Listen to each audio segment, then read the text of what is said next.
송구영신 예배 우리의 앞날을 주님의 손에라는 제목으로 함께 말씀을 나누겠습니다. 우리가 눈 깜짝할 사이에 정신을 차렸는지 못 차렸는지 하는 사이에 어느덧 2021년이 지나가고 마지막 날에 이르러서 이제 2022년도로 지나가는 다리 위에 서 있습니다.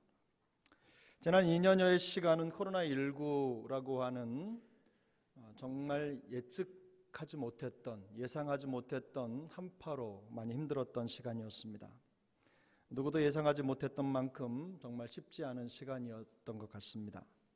하지만 불행하게도 이 코로나 종식이라고 하는 우리의 염원과는 다르게 새해는 또 델타, 오미크론이라고 하는 말에 덧붙여진 이 코로나 쓰나미가 우리를 기다리고 있습니다. 우리를 그냥 그저 그쪽으로 계속해서 물고 가는 것 같아요. 이런 역풍을 받아들여야만 하는 그런 현실을 직면하고 있는 것이죠. 언제 끝날지 모르는 이 어두움의 터널을 우리가 지나고 있습니다. 김병희 효자 없다는 말처럼 우리 인내는 모두 고갈되었습니다. 참 어렵습니다. 저 자신도 그렇습니다. 코로나로 인해서 피로감이 점점 더 심해지고 또 언제까지 이 시간을 계속해야 되는 것인가. 한 번은 우리 집사님을 한 분 뵀는데 늘상 뵙던 분 같은데 너무 생소한 거예요. 마스크를 벗고 나니까 알아보질 못하는 겁니다. 애써서 눈하고 나머지 얼굴을 조합해가지고 저런 얼굴이셨구나, 이런 정도로 생각해야 될 만큼 참 안타까운 시간들이 흘러갔습니다. 제가 우리 교회에 온 지 햇수로 4년째를 맞이하고 있는 겁니다. 2019년도 12월에 왔으니까 만으로는 2년이 지났어도 햇수로는 4년 지나가는 겁니다. 그런데 아직도 얼굴을 제대로 파악하지 못하는 분들이 많아요. 전체를 본 적이 없기 때문에 안타까운 시간입니다. 그런데 더 안타까운 현실은 이 코로나19가 가져온 사회적 변화로 인해서 우리의 신앙에 대한 이 적대감이 점점 더 커져간다는 것입니다. 악의에 찬 말과 이유 없는 비난, 그리고 공개적인 증오와 반대를 위한 반대로 인해서 교회가 마치 우겨쌈을 당하는 것 같은 어려운 상황을 지나가고 있습니다. 우리 믿음 생활이 위협을 받고 있는 거죠. 사실 이처럼 우겨쌈을 당하는 것은요, 우리 믿음 생활뿐만이 아닙니다. 우리 일상 또한 마찬가지죠. 개인적으로도 어느 해보다도 더 어려웠던 해였던 것 같습니다.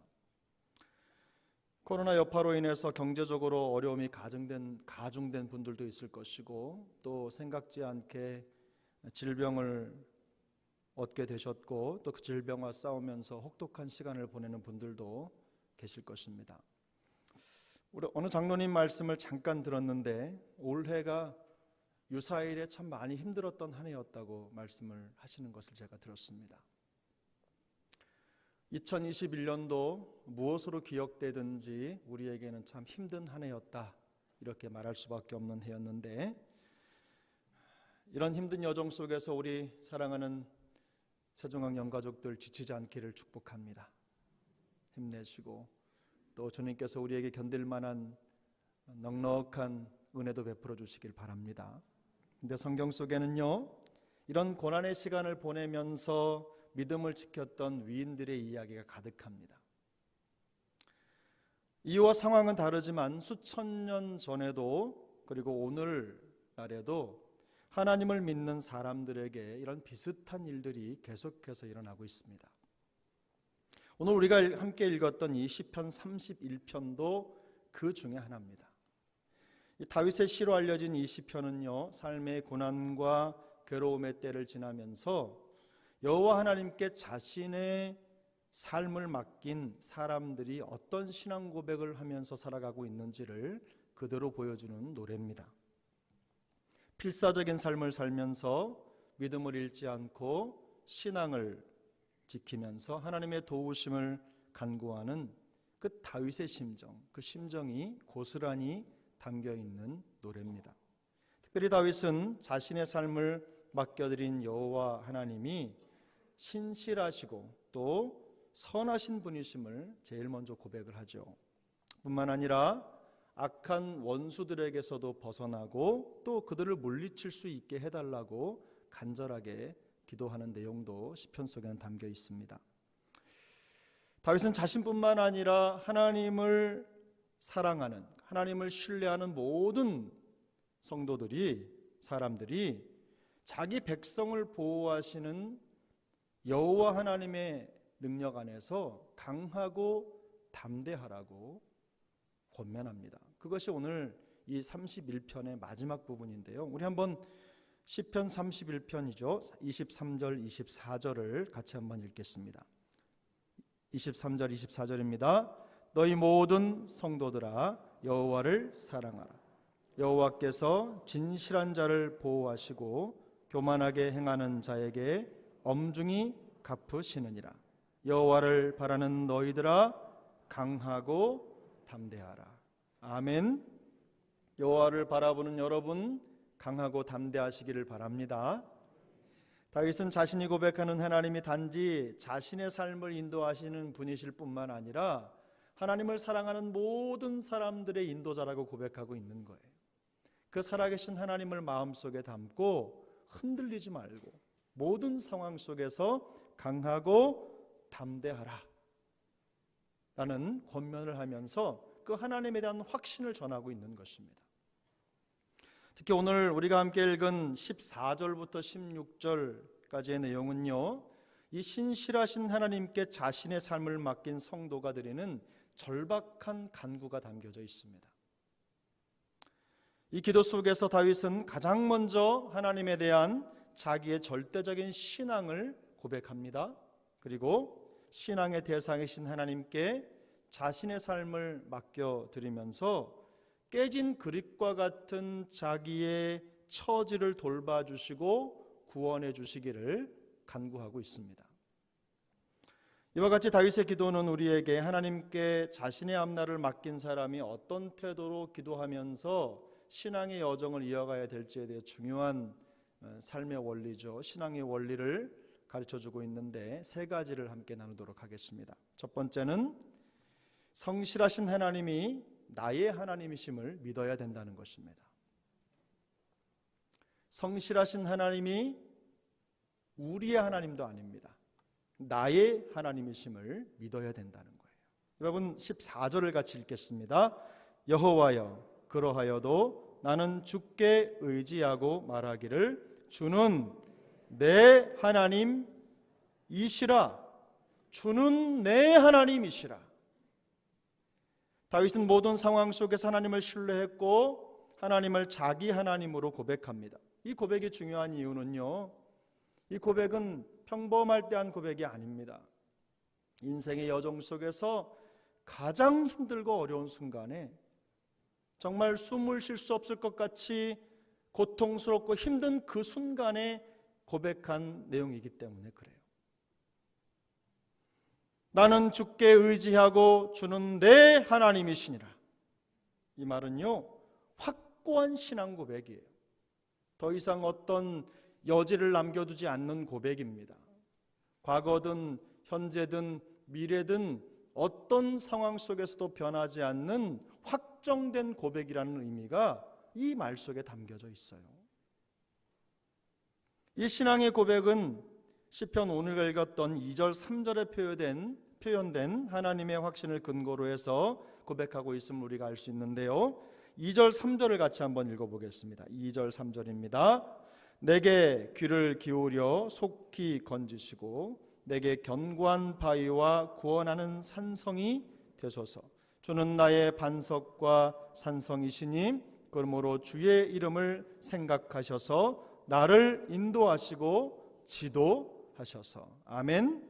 내게 귀를 기울여 속히 건지시고 라고 하는 이 표현을 가만히 여러분 뜯어보십시오. 다윗은 지금 매우 긴박하면서도 난처한 문제에 빠져 있는 것이 틀림없습니다. 지금 하나님이 자기의 인생 속에 개입하셔서 자기를 돕지 않으면 금방이라도 큰일이 날 것 같은 상황에 봉착한 것입니다. 우리가 그 문제가 무엇인지는 다 알 수 없지만 쉽지 않은 현실이라는 것만큼은 충분히 느낄 수가 있습니다. 하지만 그런 상황에도 다윗이 가장 먼저 하나님 앞에 내세운 것은 하나님이 나의 하나님이시라고 하는 신앙 고백입니다. 견고한 바위와 구원의 산성이 되시는 하나님, 그 하나님이 나의 하나님이라고 고백을 하고 있는 거예요. 그리고 3절에서는 주는 나의 반석과 산성이라고 다시 한번 강조합니다. 자신이 힘든 상황에 처해 있을지라도 하나님이 진정한 힘이시고 자기의 안전이시라고 고백하고 있는 것입니다. 다윗은 하나님이 자신을 인도하실 것을 믿기 때문에 그분을 의지할 수 있다고 자신 있게 고백하는 것입니다. 여러분, 우리가 특별히 주목해서 읽어야 되는 부분이 주는 내 하나님이시다라는 고백이에요. 바로 이 대목입니다. 표준세 번역이라고 하는 성경은요, 이렇게 번역을 했어요. 누가 뭐라 해도 주님은 나의 하나님이십니다. 누가 뭐라 해도 주님이 나의 하나님이십니다. 이 공동 번역은 오직 주님만이 나의 하나님이십니다. 이렇게 고백을 했어요. 다윗은 하나님을 3인칭으로 부르지 않아요. 강정민의 하나님, 혹은 또 다른 어떤 사람의 하나님, 누구누구의 하나님, 이렇게 부르지 않는 거예요. 나의 하나님, 나의 주님이라고 고백을 하고 있는 거죠. 나의 하나님이라고 하는 고백은 그가 하나님과 맺고 있는 친밀한 관계에 기초한 것입니다. 마치 우리 자녀들이 우리 아빠, 우리 엄마라고 고백하는 것하고 똑같은 거예요. 우리 자녀들이 요즘에 그 아버지라는 말을 가르쳐서 아버지라고 부르면 우리는 높여 부르는 것 같잖아요. 근데 서양 사람들은 자기를 낳아주신 생부에게는 아버지라고 부르지 않습니다. 데디라고 불러요. 아빠라고. 아무리 나이가 들어도. 근데 우리는 아버지라고 부르는 것이 왠지 격 있는 표현 같고 그런데 저는 아버지보다 아빠가 좋습니다. 여러분도 엄마가 더 좋으시죠? 아니신가 봅니다. 아빠가 더 좋으시죠? 친근하잖아요. 아버지 사랑해, 이게 안 되잖아요. 아빠 사랑해, 훨씬 더 자연스럽잖아요. 친근하고. 다윗은 설령 현실적으로 괴로운 상황에 처해 있다고 하더라도 견고한 바위, 또 구원의 산성이 되시는 그 하나님께 언제든 다가갈 수 있는 친밀한 관계 속에 있다는 것을 이 고백을 통해서 드러내고 있는 거예요. 바로 이 사실 때문에 다윗은 어떤 상황 속에서도 마음의 여유를 잃지 않고 하나님께 기도할 수 있었던 것입니다. 그가 이런 상황 속에서 기도를 이어갈 수 있었던 이유가 바로 하나님과의 이런 친밀한 관계 때문에 그런 거예요. 사랑하는 여러분, 우리가 기도를 이어가지 못할 때, 예배가 계속해서 이어지지 못할 때, 그때가 언제입니까? 바로 하나님과의 관계에 그 원인이 있어요. 우리가 불안한 신앙 여정을 살아가고 있다면 우리가 하나님과 불안한 관계 속에 있다는 증거입니다. 우리가 불안한 기도 생활을 하고 있다면 하나님과 불안한 관계 속에 있다는 증거입니다. 우리가 하나님 앞에 예배를 온전히 드리지 못하는 불안한 믿음을 가지고 있다면 하나님을 향한 우리의 마음이 불안하다는 증거입니다. 평소에는 우리의 믿음이 얼마나 견고한지 알아보기가 쉽지가 않습니다. 누구나 비슷한 모양을 가지고 예배도 드리고 찬양도 하고 기도에도 참석하기 때문에 그래요. 그런데 개인적으로나 공동체적으로 어려운 일을 당하면 평소에 해오던 믿음의 실상의 깊이를 알 수가 있어요. 그 사람이 가지고 있는 믿음의 무게가 얼마나 되는지, 밀도가 얼마나 되는지, 그 실상이 얼마나 진중한지를 알 수가 있는 겁니다. 외부 상황에 의해서 바깥으로부터 불어오는 그런 바람에 의해서 기도가 끊어지고 예배가 멈춰 선다면 그것이 바로 그 사람이 가지고 있는 하나님과의 관계의 무게입니다. 실상인 거죠. 여러분, 예배는 거래할 수 있는 것이 아닙니다. 하나님을 향한 우리의 기도는 거래할 수 있는 것이 아닙니다. 우리가 어떤 방법으로도 하나님 앞에 기도하는 것, 예배하는 것, 헌신하는 것, 충성하는 것으로 내 마음속의 상태를 드러내서는 안 됩니다. 이 한 시간을 하나님 앞에 올려드리기 위해서 내 감정을 깎고 생각을 깎고 의지를 깎고 하나님의 생각에 내 생각을 맞추는데 온통 힘을 기울이는 삶을 살아가야 되는 거예요. 바로 그때 우리는 하나님의 역사에 동참할 수가 있게 되는 것입니다. 여러분, 그것은 일주일에 한 번 드리는 예배로 만들어지는 영성이 아닙니다. 매일매일의 삶의 자리에서, 우리의 헌신의 자리에서, 내가 받은 직분의 현장에서 하나님을 예배하고 하나님께 기도하고 하나님을 찬양하는 삶이 묻고 또 묻고 쌓이고 또 쌓일 때 나타나는 모습인 겁니다. 그것이 우리의 믿음의 밀도가 되는 것이고 예배와 기도의 깊이가 되는 것이고 우리 신앙의 실상으로 자리 잡게 되는 것입니다. 그리고 여러분, 우리는 의외로 많은 사람들이 하나님은 거룩하시다라는 말에 대해 익숙하지만 하나님은 참 편안하시다 혹은 하나님 참 허물없으셔, 이런 말은 부정하다고 생각을 하는 것 같아요. 여러분 어떻습니까? 하나님 참 허물없으시네, 이렇게 말하면 경망스러워 보이십니까? 결코 그렇지 않습니다, 여러분. 그래서 우리는 하나님과 일정간 거리를 두고 만나야 하는 분처럼 항상 멀리 떼어놓고 생각을 하시는 것 같아요. 하지만 하나님은 의외로 매우 가까운 곳에 계신 분이십니다. 의외로 우리 곁에 가까이 계십니다. 사실은 그분은 우리와 떨어진 적이 없으십니다. 항상 우리 안에 계신 분이세요. 우리보다 우리 감정을 먼저 아시고 우리의 고통과 아픔을 먼저 느끼시는 분이세요. 그래서 다윗은 이렇게 고백합니다. 31편 7절에 내가 주의 인자하심을 기뻐하며 즐거워할 것은 주께서 나의 고난을 보시고 환난 중에 있는 내 영혼을 아셨으며. 이 보시고 아셨다는 말은요, 그 속에 들어가서 직접 만지고 피부로 닿았다는 느낌이 담겨있는 단어들이에요. 경험에 알고 있다는 뜻입니다. 속속들이 알고 있다는 뜻이에요. 속속들이 주님은 우리의 상처와 아픔과 감정의 흐름을 알고 계신 분이라는 뜻입니다. 하나님은 멀리 계신 분이 아니세요. 하나님은 우리를 만나기 위해서 의관을 갖추고 오시는 분이 아니세요. 하나님은 언제든 우리가 어떤 모습으로 있든지 우리와 항상 가까이 계신 그런 아빠와 같은 분인 줄로 믿습니다. 하나님은 그가 그저 엄격하셔서 거리를 두고 만나야 되는 분이 아니에요. 어미하신 분이시지만 매우 친근하시고 자상하신 분이세요. 누구든지 예수 그리스도를 주님으로 믿으면 하나님을 나의 하나님이라고 고백할 수 있습니다. 우리가 예수님을 믿는 순간 주님이 우리를 알고 우리도 주님을 알게 되기 때문입니다. 그래서 갈라디아 4장 6절은 이렇게 말씀합니다. 너희가 아들임으로 하나님이 그 아들의 영을 우리 마음 가운데 보내사 아빠 아버지라 부르게 하셨느니라. 할렐루야. 우리의 모든 것을 아시는 하나님과 인격적으로 더 깊이 교제하는 은혜가 우리 모두에게 있길 바라요.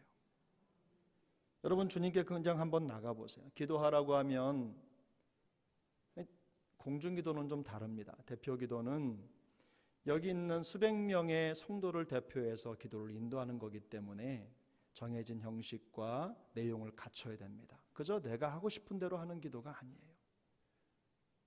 그저 내가 하고 싶은 말을 내뱉는 기도가 아니라 책상 위에서 정성스럽게 준비하고 또 준비해서 모든 성도 앞에서 드리는 기도예요.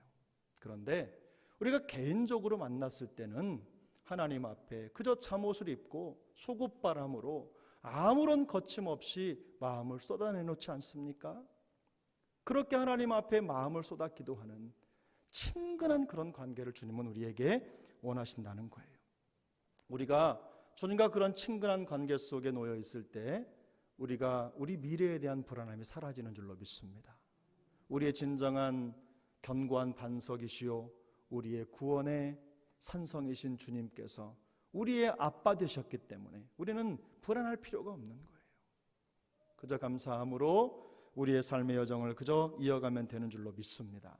이런 은혜가 우리 세종한교회 영가족들에게 있기를 예수님의 이름으로 축복합니다.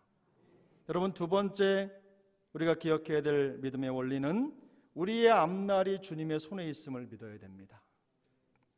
여러분, 저를 따라 하십시오. 우리의 앞날이 주님의 손에 있음을 믿습니다.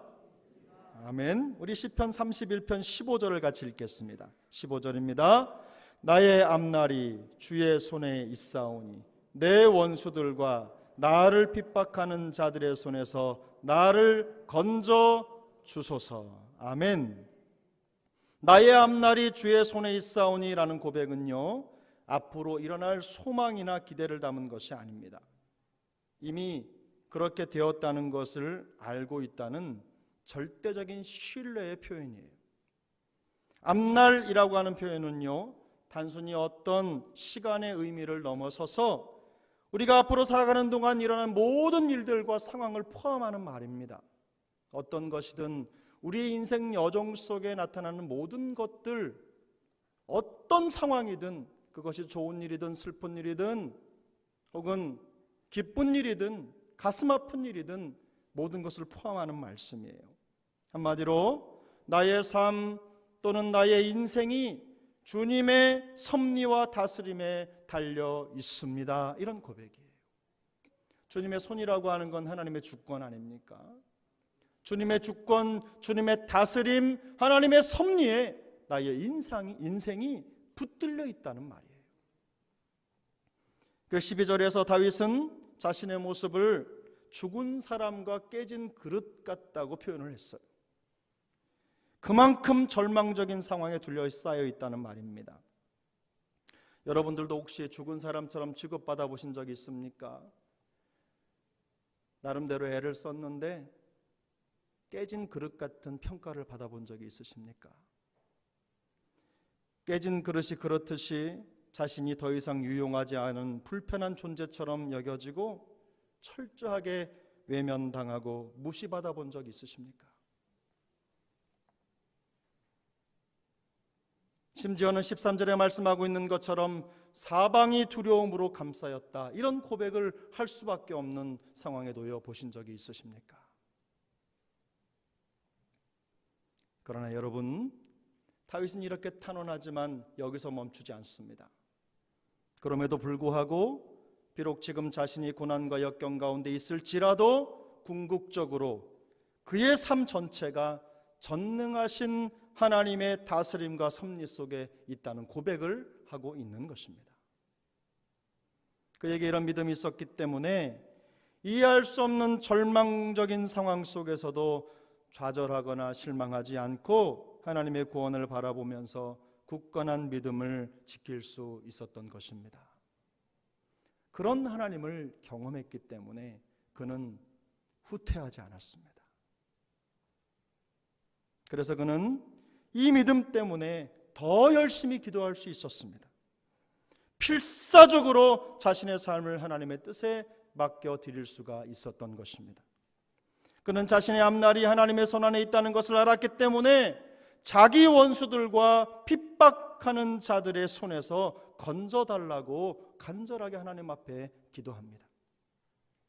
이것은 단순히 자신의 억울함을 해결해달라는 애절한 탄원이 아닙니다. 자기의 인생의 방향이 원수 같은 사람들이 아니라 견고한 반석이요 구원의 산성이신 하나님에 의해서 결정되고 있다고 하는 것을 고백하는 것입니다.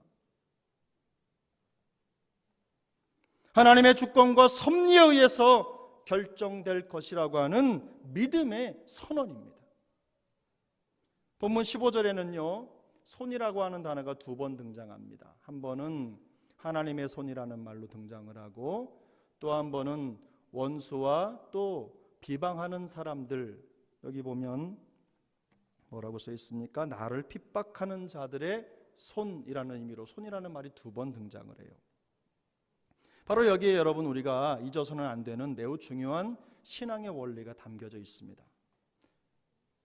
여러분, 우리 인생은 사람의 손에 의해서 결정되는 것이 아닌 줄로 믿습니다.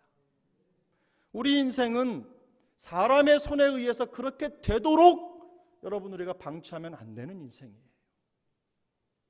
우리 인생은 하나님의 손에 의해서 결정되는 인생인 줄로 믿습니다. 로마서 8장 31절은 말씀합니다. 그런즉 이 일에 대하여 우리가 무슨 말하리요? 만일 하나님이 우리를 위하시면 누가 우리를 대적하리요? 할렐루야, 할렐루야. 하나님이 우리를 위하시면 누가 우리를 대적하겠습니까? 우리의 인생이 사람의 손에 의해서 결정되도록 여러분 맡겨두면 안 되는 거예요.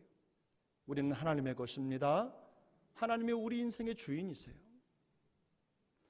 우리가 진리를 깨달을 때, 이 놀라운 진리를 깨달을 때 불안한 인생의 여정을 끝낼 수가 있게 되는 것입니다. 우리의 손이 하나님의 손이 우리와 함께 있는 한 우리는 결코 불안하고 부족한 인생이 아닙니다. 우리의 인생뿐만 아니라 우리의 감정과 우리의 생각까지도 사람에 의해 결정되도록 여러분 그렇게 허락해서는 안 됩니다. 허용해서는 안 되는 거예요. 저 또한 마찬가지로 이게 잘 안 됩니다.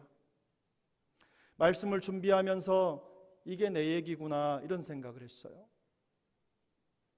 하나님이 나에게 주신 소명을 따라서 헌신하고 충성하며 달려갈 때 얼마나 많이 우리가 사람들에 의해서 감정이 무너지고 소명이 흔들리고 사명의 길을 잃어버릴 때가 많습니까? 우리의 눈에 흐르는 눈물이 사명 때문에 흐르는 눈물입니까? 아니면 주님의 뜻을 이루어 드리면서 오는 그런 믿음의 핍박 때문에 오는 눈물입니까? 아니면 그저 사람들의 말 때문에 혹은 핍박 때문에 혹은 원수와 같은 사람들의 조롱 때문에 흘리는 눈물입니까? 그때마다 감정을 수스르기가 쉽지 않을 때가 많아요. 그러나 여러분, 우리의 감정과 생각과 모든 삶의 자리가 사람들의 말과 사람들의 손에 의해서 결정되게 해서는 안 될 줄로 믿습니다. 우리는 하나님의 것입니다. 하나님이 우리를 이끌고 계세요. 하나님의 다스림과 섭리를 믿을 때 우리는 더 이상 염려하지 않고 하나님의 뜻을 이루어드리는 거룩한 사명의 길을 걸어가게 될 줄로 믿습니다. 그래서 베드로전서 5장 7절은 이렇게 말씀합니다. 너희 염려를 다 주께 맡기라. 이는 그가 너희를 돌보심이라. 같이 한번 읽겠습니다. 너희 염려를 다 주께 맡기라. 이는 그가 너희를 돌보심이라. 베드로는 우리가 모든 염려를 다 주께 맡기라고 명령을 합니다. 주님께서 우리를 돌보시기 때문입니다. 다윗은 또 이렇게 노래합니다. 시편 37편 5절에서 내 길을 여호와께 맡기라. 그를 의지하면 그가 이루실 것이다. 주님께 모든 것을 내어드리면 주님이 그걸 붙잡고 주님의 뜻을 이루어 가신다는 뜻입니다. 사랑하는 여러분, 우리가 믿음으로 하나님의 손을 의지하는 그런 믿음의 능력을 날마다 고백할 수 있기를 바랍니다. 그런 인생 되기를 바라요. 지나왔던 2021년의 삶의 여정이 어떠했든 상관없이 앞으로 주어질 우리의 인생의 여정은 이런 믿음의 여정이 될 수 있기를 축복합니다. 세 번째는 매 순간마다 은혜를 간구하는 믿음이 있어야 합니다. 여러분 저를 따라 하십시오. 매 순간마다 은혜를 간구하는 믿음을 주옵소서. 여러분 시편 31편 16절을 같이 읽겠습니다. 16절입니다. 주의 얼굴을 주의 종에게 비추시고 주의 사랑하심으로 나를 구원하소서. 아멘. 다윗은 하나님에 대한 선명한 신앙 고백이 있었어요. 뿐만 아니라 하나님이 그의 인생을 주관하시고 인도해 가실 것이라고 하는 확신도 있었습니다. 여러분 그렇다고 해서 은혜가 필요 없는 것이 아닙니다. 더 이상 은혜가 필요 없다고 고백하는 것이 아니에요. 다윗은 그 사실을 깨달았기 때문에 다시 하나님께 은혜를 달라고 기도합니다. 여기 주의 얼굴을 주의 종에게 비추시고, 여러분 이거 우리 아이들에게 제가 항상 기도했던 기도의 내용인데요, 민수기 6장에 나온 말씀입니다. 대제사장의 기도죠. 하나님의 언약이 성취되는 축복의 기도입니다. 민수기 6장 25절에 보면 여호와는 그 얼굴을 내게 비추사 은혜 베푸시기를 원하며. 여러분, 여러분의 가슴에 손을 얹고 이렇게 한번 기도해 보세요. 여호와는 그의 얼굴을 내게 비추시고 은혜 베푸시기를 원하며. 여호와는 정민에게 그 얼굴을 비추사 은혜 베푸시기를 원하며. 여러분 각자의 이름을 넣어서 한번 해보십시오. 시작. 여호와는 정민에게 얼굴을 비추사. 죄송합니다, 제가 틀렸네요. 여호와는 그의 얼굴을 정민에게 비추사. 이렇게 해야 맞습니다. 다시 한번 하겠습니다. 여호와는 그의 얼굴을 정민에게 비추사 은혜 베푸시기를 원하며. 하나님은 모세에게 이스라엘 백성들을 축복할 때 이렇게 기도하라고 가르쳐 주셨어요. 손을 들고 백성들을 향하여 이렇게 기도한 거예요. 여호와는 그 얼굴을 내게 비추사 은혜 베푸시기를 원하노라. 그런데 다윗은 이 대제사장의 기도를요, 자신의 기도에 적용합니다. 자기의 인생에 하나님의 은혜가 강력하게 임하기를 간구하고 있는 겁니다. 자신을 하나님의 종이라고 부릅니다. 왜 그렇습니까? 하나님 앞에 분명한 겸손의 모습으로 다가서고 있는 거예요. 이 종이라고 하는 말은 경건하고 그리고 순종적인 성도의 모습을 대변하는 말이죠. 다윗은 겸손할 뿐만 아니라 순종적인 성도였기 때문에 자신의 인생에 하나님의 은혜가 필요하다는 것을 고백하고 있는 것입니다. 은혜가 절실하다는 것을 놓치지 않고 있어요. 뿐만 아니라 그는 자신을 사랑으로 구원해 달라고 애절하게 기도합니다. 겸손하고 순종적인 성도는요, 결국 자기 인생에 일어나는 모든 일들이 하나님의 은혜라고 고백할 수밖에 없다는 결론에 도달하게 되는 것입니다. 그래서 영적으로 성숙하면 성숙할수록 더 하나님께는 의존적인 사람이 됩니다. 갈수록 더 은혜가 필요한 사람이라는 고백을 하게 되는 것입니다. 자기 자신이 부족한 사람이라고 고백을 합니다. 하나님, 저에게 은혜가 필요합니다. 은혜가 없으면 살 수 없습니다. 이런 고백을 날마다 하나님 앞에 드리고 있는 거예요. 여러분, 오해하지 마십시오.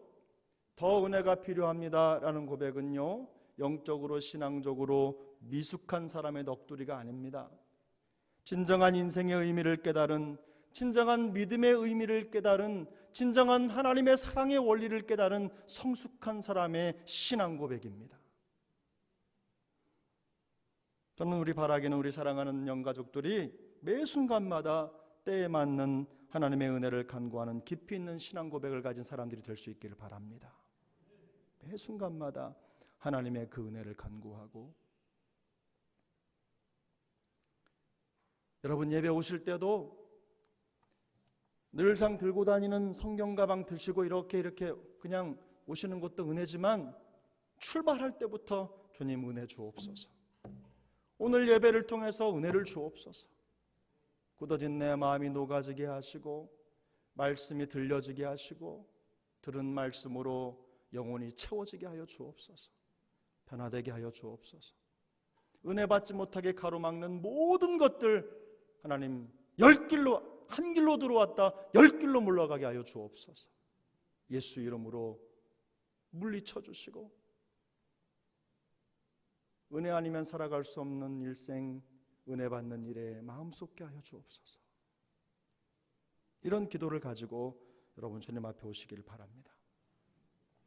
사랑하는 여러분, 우리의 앞날을 하나님의 손에 맡겨드릴 수 있는 이유가 무엇입니까? 우리의 견고한 반석과 구원의 산성이 되시는 하나님이 우리의 하나님이시기 때문인 줄 믿습니다. 반석과 산성이신 하나님이 우리 교회의 하나님이시고 우리 가정의 하나님이시고 우리 개인의 하나님이시기 때문에 우리는 우리의 앞날을, 우리의 가정의 앞날을, 우리의 교회의 앞날을 하나님께 맡겨드릴 수가 있는 거예요. 우리는 신실하신 하나님을 믿기 때문에 모든 것이 불안정한 세상 속에서도 흔들림 없는 믿음을 가지고 하나님의 뜻이 이루어지기를 간절하게 기도하며 살아갈 수가 있는 것입니다.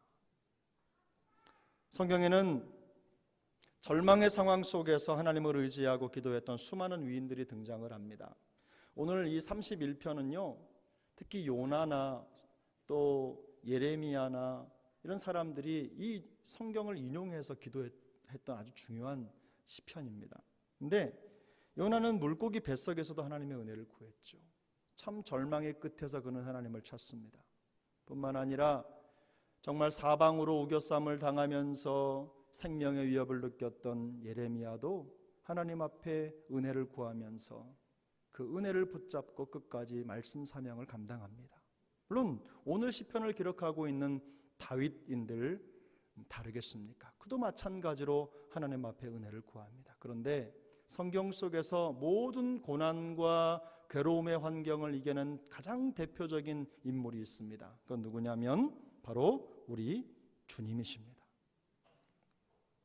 우리를 구원하시기 위해서 십자가의 길을 가신 우리 예수님, 예수님보다 이런 믿음의 삶을 더 잘 살아내신 분은 지구상에 존재하지 않습니다. 예수님은 다른 누구보다 더 악인들에게 반대와 핍박을 받으셨습니다. 하지만 예수님은 다른 누구보다 더 하나님의 계획을 믿고 신뢰하셨어요. 확신했어요. 예수님은 오늘 우리가 다 함께 묵상한 20편 31편에 삶을 가장 잘 살아내신 그런 분이세요. 예수님이 십자가 위에서 마지막에 숨을 거두실 때 그때 했던 그 하나님을 향한, 그리고 그 자신의 고백이 어떤 건지 여러분 기억하세요? 아버지여, 나의 영혼을 주의 손에 부탁하나이다. 오늘 본문 5절에 나와 있습니다. 우리 한번 같이 읽어보겠습니다. 5절입니다. 여러분 성경을 펴시고 5절 앞부분만, 5절 한번 같이 읽겠습니다. 내가 나의 영을 주의 손에 부탁하나이다. 진리의 하나님 여호와여, 나를 속량하셨네. 이것을 이루시려고 주님이 이 땅에 오시지 않았습니까? 주님은 자신의 모든 것을 하나님의 손에 올려드렸습니다. 자신의 모든 삶과 사역뿐만 아니라 생각과 감정까지도 하나님의 손에 올려드리면서 하나님의 뜻을 성취하셨습니다. 예수님의 이 고백이 중요한 이유는요, 이 기도가 믿음을 시작하는 첫 단계의 사람에게 나온 기도가 아니라는 거죠. 이것은 가장 성숙한 사람이 하나님 앞에 올려드린 기도였습니다. 신앙이 깊어지면 깊어질수록 우리에게 남는 것은 오직 주님을 의지할 것밖에 없다고 하는 사실밖에 없습니다.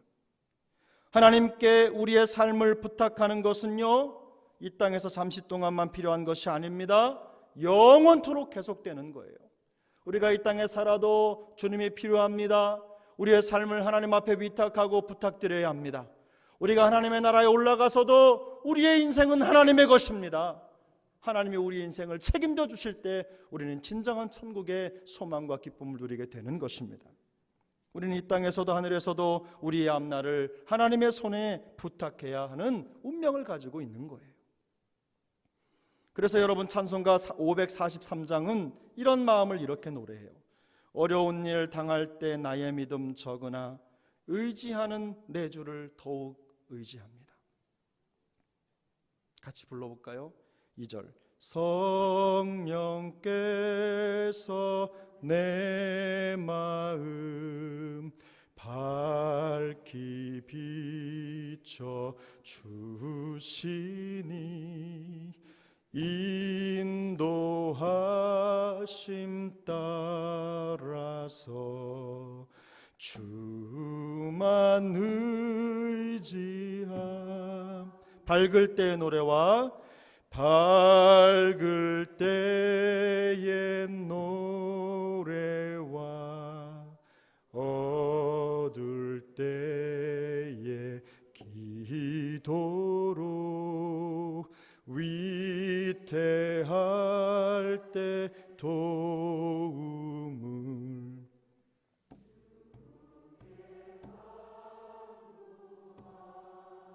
세월 지나갈수록 세월 지나갈수록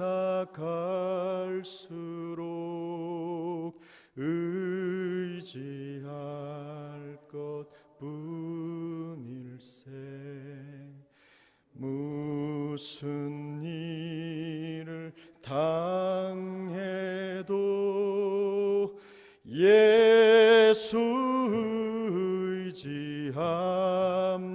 우리 4절 같이 합시다. 생명 있을 동안에 생명 있을 동안에 예수 의지합니다.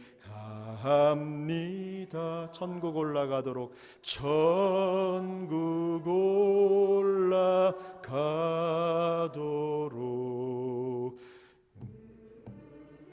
할 것뿐일.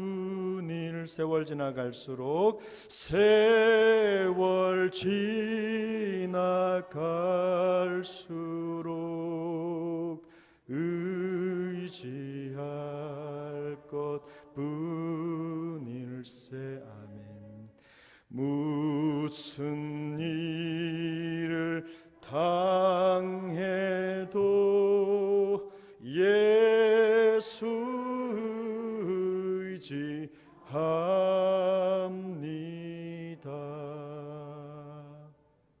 아멘. 여러분, 우리 앞으로 우리에게 주어질 앞날을 가장 지혜롭게 살 수 있는 비결이 무엇이라고 생각하십니까? 우리 주님을 의지하는 길인 줄 믿습니다. 우리 주님이 보여주신 그대로 우리가 하나님을 의지하고 하나님께 우리의 인생을 부탁하는 것입니다. 우리의 모든 시간, 우리 모든 앞날의 계획, 우리의 감정과 생각까지도 하나님의 손에 있음을 믿는 것입니다. 그리고 더욱 주님을 의지하는 것입니다. 여기에 더해서 한 가지 우리가 해야 될 일이 있다고 한다면, 하나님의 은혜의 빛이 우리를 떠나가지 않도록 하나님께 호소하는 부단한 기도의 삶을 사는 것입니다. 끊임없는 기도의 삶을 사는 거예요. 어차피 인생은요, 세상은 하나님의 진리를 멸시하고 믿음을 거부하는 세상입니다. 앞으로 세상은 더 각박해질 것입니다. 우리의 믿음을 넘어뜨리고 우리가 제대로 신앙생활을 하지 못하도록 혈안이 되어서 우리를 막을 거예요. 모이지 못하도록 우리를 방해할 것입니다. 수단과 방법을 가리지 않을 것입니다. 하지만 우리의 앞날이 견고한 바위와 구원의 산성이신 하나님의 손에 있다는 사실을 기억하시고 여러분, 당당한 믿음의 삶을 살아낼 수 있기를 예수님의 이름으로 축복합니다. 우리 인생은 하나님이 행하시는 기적의 도구가 될 거예요. 바로 그 순간에. 이런 믿음의 마음으로 옛것은 보내고 새것을 맞이하는 참된 송구 영신의 은혜를 누리는 여러분 모두가 되시기를 바랍니다. 새 마음과 새 믿음으로 새해를 시작하는 우리 세종항 영가족 모두가 될 수 있기를 예수님의 이름으로 축복합니다. 기도하겠습니다.